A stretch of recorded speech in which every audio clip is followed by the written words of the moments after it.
to manage them. So I'm not sure if you can see these pictures on the screen. Grass seeds are a problem because they get in the eyes, into the flesh, and into the carcass, finally hanging up of just any species of sheep, really. Causes significant production losses from, I'm just going to put them up on the screen, live weight loss from seeds penetrating the muscle, penetrating the organs, facial damage in the eyes, ears and the nose and the mouth. We get abscesses, inflammation, pain, skin tissue damage. Some animals can die from a significant amount of infection. And we have also wool contamination as well, which produces significant discounts in wool price. So grass seeds are a huge problem in both the meat and wool sector of the sheep industry. So in terms of the problems of weed seeds to processors really want this problem dealt with. We have processing costs, so extra labour required. As each carcass on the chain comes along, they have to cut out every single seed, and to do that they have to move them onto the retain rail, where they will employ extra staff to cut those out. It slows the processing chain, which means less animals killed. Carcass and skin wastage and devaluation occurs because these seeds are causing significant potential abscess, or they're causing cicature marks in the skin, so you're reducing the skin value, and the carcass value is reduced because you're actually losing carcass weight based on seeds. Price discounts occur, particularly when seeds are impacting the high value cuts around the eye muscle, around the rump. You're getting all those high value cuts where you're getting seeds, you're going to get some significant price discounts. And abattoirs can potentially lose their export licence if they're found to produce, the animals go through that have seeds. No one wants to be having a nice lamb chop and finding grass seeds in there. So it's really important that we do something about it. The number of perpetrators that we've got are many. There are 7 species of grasses which cause this problem. Barley grass, which if you want to go out to the shearing shed and have a look in the yards, there's a heap of barley grass there. But brome grass, silver grass, stalkspill, wiregrass, corkscrew grass and Chilean needlegrass. This is the big one on people's minds at the moment, spreading across New South Wales. It's a prolific seed producer, very hard to get rid of when you've got it. But the 2 big ones that cause main issues for probably the main issues I would say, would be barley grass and brome grass. They have a very tough, sharp seed which, when mature, will burrow into the flesh of the animal and cause significant issues. We see all of these. They're all annuals. They are all various parts of the country, from particularly in the mixed farming zone. You'll see a lot of the barley grass and brome grass. And we're getting a lot of resistance to herbicides in these particular species at the moment. So it's a real problem. Chilean needlegrass is on the move. It's very prolific up on the northern tablelands, and it's certainly come this way of the world. So one to be aware of and to be looking for. So how do we manage it? Well, it depends on the species that you're looking at. My research looked at barley grass. Some of the things that we found, that there was value in using integrated weed management to control that grass. So this was where I used mowing combined with herbicides in a combination to try and get rid of the plant, or to create an environment where there was competition.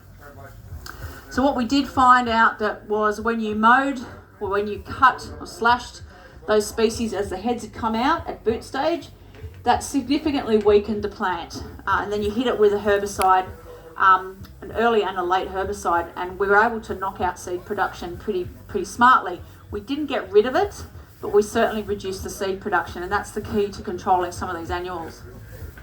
The best effects were when weed densities were low.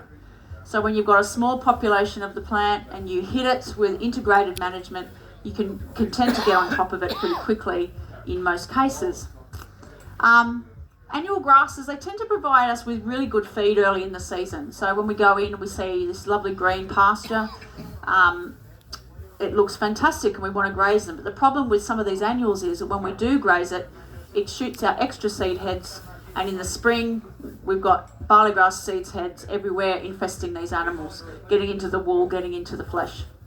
So we actually have to look at other ways. significant animal welfare implications as well. So we need to make sure that when we can apply control to some of these grasses, we apply it in a timely way. At a time of growth stage, it's going to really impact the plant. And generally for mowing or for slushing, it's after boot stage, once all those heads have come out, as much as you can. So there's potential to mix management methods across years to reduce herbicide use. So when we're using lots of herbicides, we're going to lead to resistance. So anything that we can do to manage these grasses without just constantly using herbicides, that would be valuable. So you can mow for 2 or 3 years. Repeated mowing at the same growth stage can reduce seed production in many of these species. And I'm probably mainly thinking of brome and barley grass here. Not so much for things like Vulpia or Erodium. They're too short. But, for those more problematic ones in the cropping zone. And then we can follow with herbicides. So you can mix and match some of these methods. But the best options, if possible, is to maintain our competitive pasture. And that's just the case no matter what weed you're talking about. Any that are drought tolerant are good, but the most problematic grasses tend to be competitive and they love bare ground. So all of these annuals will proliferate when there is a significant bare area. Some other management options. So this is a picture we took in a trial. I don't know if you can see it, but this is an animal that we bioclipped. And still, even though we bioclipped this animal, the seeds had infested this weaner animal so profusely that it had stopped moving and stopped eating. Essentially, it was just not able to do anything. And it had completely infested the skin and the wool. So huge implications there. So into October, we have many grass species at the moment. They're in late flowering in some areas, but the cooler and wetter it is, or they're entering maturity, the more north you go. Now, Erodium, or stalksbill as it's called, it tends to set seed first, and it'll be the first one they start to see in the abattoirs. And generally after that, you'll see the other species come through. So for some of the species, it's going to be too late for some management that I'm going to present to you, but it's good to think about it for next year, because by the time spring hits, it's often too late. So this year, because we've had so much rain in the last 12 months or so, plant height will be significant. The plants will be higher, which means they're coming into contact with sheep and causing infestation. We've got significant soil moisture and warmer weather, which is causing these plants to grow very tall, coming more into contact with sheep. So what are our other options? Well, I'm just going to quickly run through them. Shearing, obviously. Shearing first. It's a short management option that won't get rid of the problem, but it will certainly help. So what it does, it reduces seed pickup and seed penetration of the skin, but it won't completely eliminate that pickup, because even on a freshly shorn animal, they can still attach to the awns on those grass seeds. We need to take into account, if you're going to shear, the potential shorn skin value when you sell it, the shearing costs, the wool income, and the risks associated with not shearing. These are things you have to weigh up whether it's worth doing or not. So the things that we might think about would be seed contamination risk, obviously, which is why we're doing it, but fly strike and dag cost as well. We need to consider those things. We can harrow or mow the paddock, which is the effect that this has is to knock seeds to the ground, so you get less contact of the animal, and you do this when the seeds are mature, because they tend to fly off the seed head. But the risk will still remain, because if they sit in the ground or they're getting it in their claws, that's a problem. You can mow after boot stage when they're in flower. So if you were to go down to the shearing shed here and looked beyond the shearing shed into the yards, you'll see barley grass everywhere. It's in flower at the moment. It's in a seed head stage or past flowering. So this is when I would mow that. All the seed heads are out. It will reduce seeds and seed head height. But to harrow or mow, you need to make sure you clean equipment, because moving from one paddock to the next, you're going to get continual contamination of equipment. And that's a big problem for Chilean needlegrass. It's the main movement method of seeds. You can make hay and silage. Some areas this might be suitable now. It removes the grass seed heads, but the timing is important. You need to consider the quality of the product that you're producing in the hay. And it'll produce feed, which you can then use for lamb growth later. And particularly as we're coming into potential dry season, that could be valuable.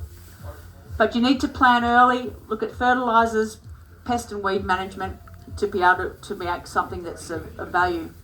What it does, it limits seed head regrowth, and you can also apply glyphosate and do a heavy graze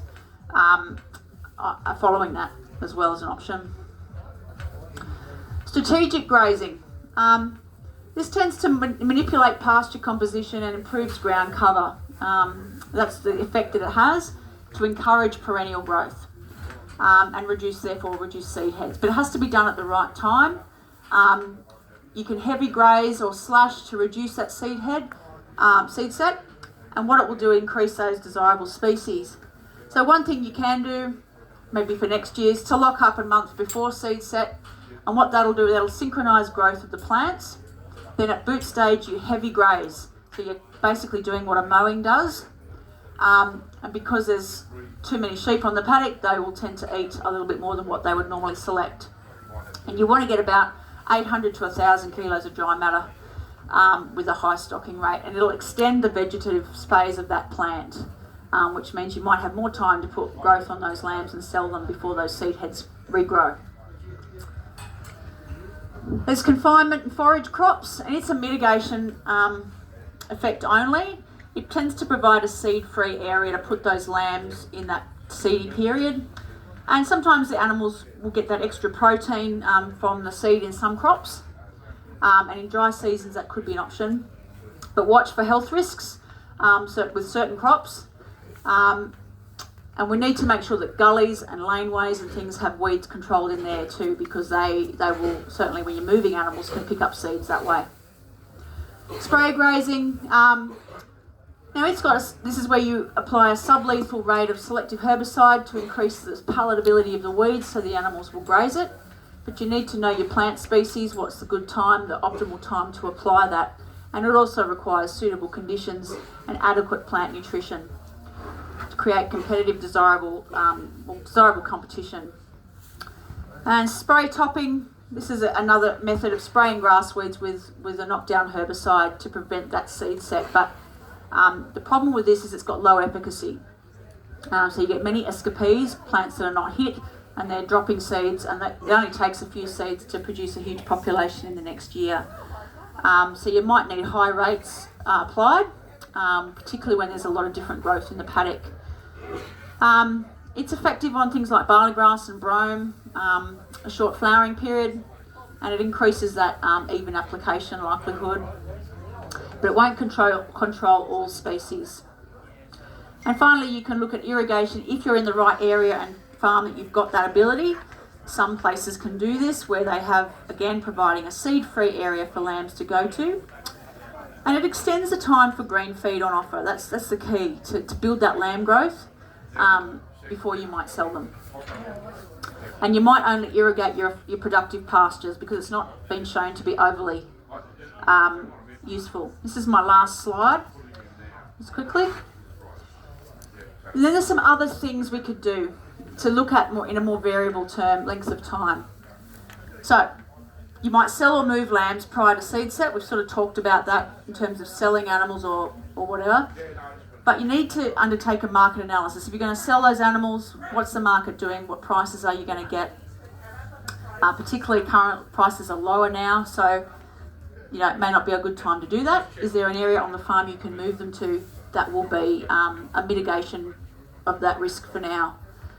But when you do your stock movements, make sure you're careful where you move them, because if they've got seeds, they potentially could drop them, and a seed-free area to move to is the key if you've got them.